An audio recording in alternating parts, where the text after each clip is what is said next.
Shalom and welcome back to the Rashi Nash. I'm Pastor Matt. And I'm Kara. Thank you for joining with us as we get together each week at this time and share something from the Torah portion. And honey, I'd like to ask you if you would like to talk about feet. This week's Torah portion is called Eikev, and Eikev means heel. And this is interesting because Eikev sort of sounds like Yaakov, or maybe a little similar, because this is where Jacob gets his name. You see, Jacob is connected to the word heel. He was grabbing the heel, exactly. So that's why he's named this. Jacob or Yaakov is related to Eikev, which means heel. And that's this week's Torah portion. Now, Rashi says something very interesting about why this Torah portion is called Eikev. And let me just read this to you. This is from Deuteronomy 7:12. And it shall come to pass because you listen to these ordinances. Here's what's interesting. This word Eikev can also be translated as because. But it literally has this connotation of heel. So why does this Torah portion, why do we think that it has something to do with a heel? Well, here's what Rashi says, and I want to get your thoughts on this. Rashi interprets the word Eikev, which literally means heel, as referring to minor commandments that people tend to trample underfoot. Minor commandments that people tend to put under their heel, that we tend to step on or regard as less significant. He explains that the Torah promises blessings not only for observing major commandments, but also for paying attention to the less obvious or minor ones. This teaches us the importance of valuing all aspects of the Torah equally, not just the commandments that we perceive as more significant. Now, there's a teaching in Judaism that when it comes from the Torah, there's a commandment to shoo away a mother bird if we're going to take the eggs, to not distress the mother bird by shooing it away from the nest if we're going to take the eggs. And there is a lesson that is taught that says shooing away the mother bird actually has the same promise of blessing as honor your father and mother. You know that you'll have a long life in the land. It's a commandment with a promise. So since the reward for shooing away the mother bird is the same as honoring your father and mother, Judaism teaches that we should regard a minor commandment with just as much importance as a major commandment because we don't know what the reward will be for doing the minor commandment. Now, what's interesting is, at least in English, in today's world, there is an expression, a figure of speech that people use that if something is less desirable or not as important or disregarded, it is said to be stepped on. Something that is not as good a quality as something else, it's said to be, well, this thing is stepped on. In other words, it's underfoot. It is something that you would just walk all over. And that's basically what Rashi is saying about these types of commandments. Obviously, there are commandments that we think are giant. Don't commit murder. That seems like a giant one. But I really think that smaller commandments that we sometimes trample on, like love your neighbor as yourself, are just as important. We might think, well, I'm not violating a giant commandment. I'm not murdering anyone. I'm not stealing anything. But when we disregard people in our lives and don't love them as we love ourselves, we are just as much violating a commandment of the Torah as if we are doing something major.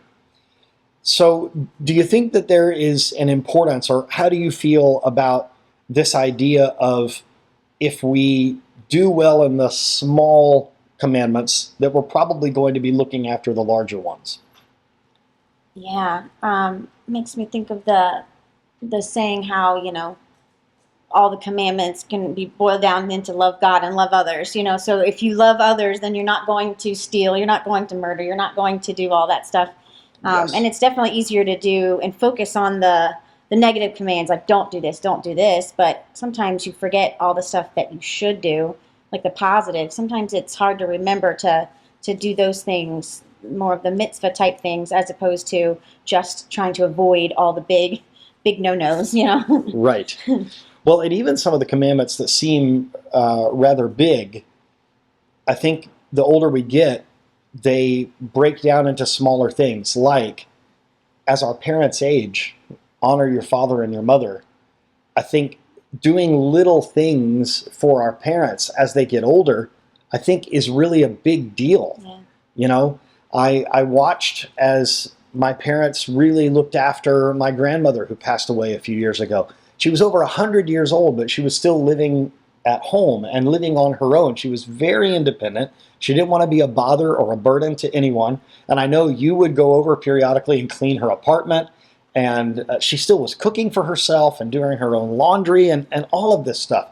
But the little things that my dad would do, for instance, her doctor said she needed to eat more protein. She wasn't having enough protein. And I remember my dad buying her little steaks and making little steaks for her so that she would have meat in her diet, so that she would have enough protein. My grandmother, we called her Granny. She grew up during a time in the United States called the Great Depression, a really bad economic time where they had to eat whatever scraps they could find. And so she was accustomed to eating things like lettuce that doesn't have many calories at all, if any. And so my dad, wanting to take care of her, she didn't want to live with my parents or be in some sort of residential facility or whatever. In fact, the only reason why the last couple of her weeks of her life, the only reason she lived in a facility, she fell and injured herself. So to me, when you think of when you're a kid, when you think of honor your father and your mother, it seems like a very big thing. You need to respect them and obey them. But the older they get, honor your father and mother could become one of those heel type commandments that you trample on. It could be very easy for people to ignore someone as they get older, or to not take care of them in their life day to day anymore, because you don't live under the same roof. Yeah. Right, and that's a wonderful point. The older we get independent. We're not with our parents all the time. But I think some of these commandments that seem big can become little day-to-day. Are we really checking in with our family members, or maybe friends that have moved away? Loving our neighbor as ourselves, that seems like something that we can trample on, because we seem so focused on and consumed with, like you said, those big, major commandments. But I remember Yeshua saying in the New Testament, you cross the sea to get one commandment, one convert. You cross the ocean to get one convert, or you try to strain out the gnat, but you swallow a camel. But you're ignoring the weightier things of the Torah, like justice and mercy.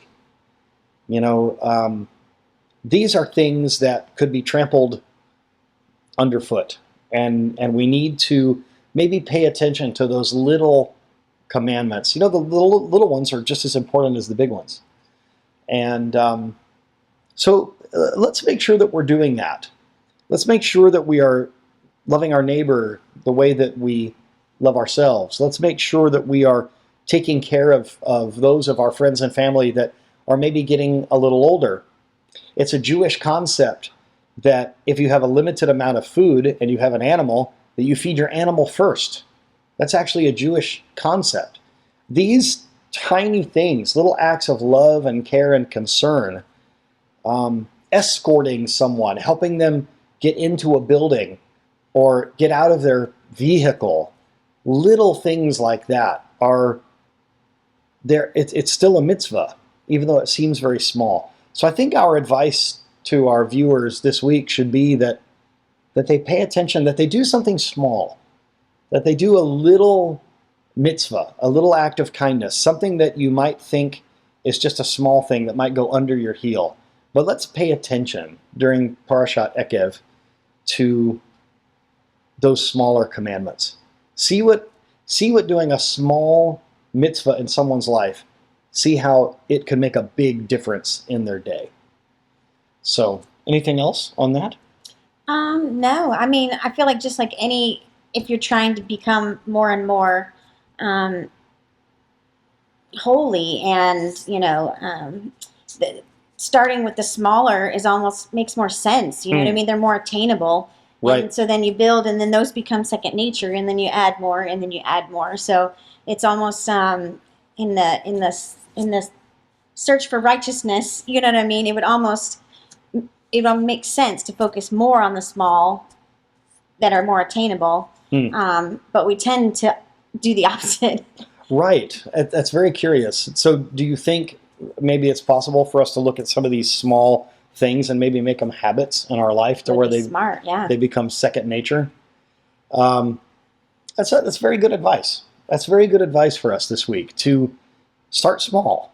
Start small with some of these small mitzvot and make them part of our habit. It's been said that it only takes about 3 weeks to create a new habit in your life.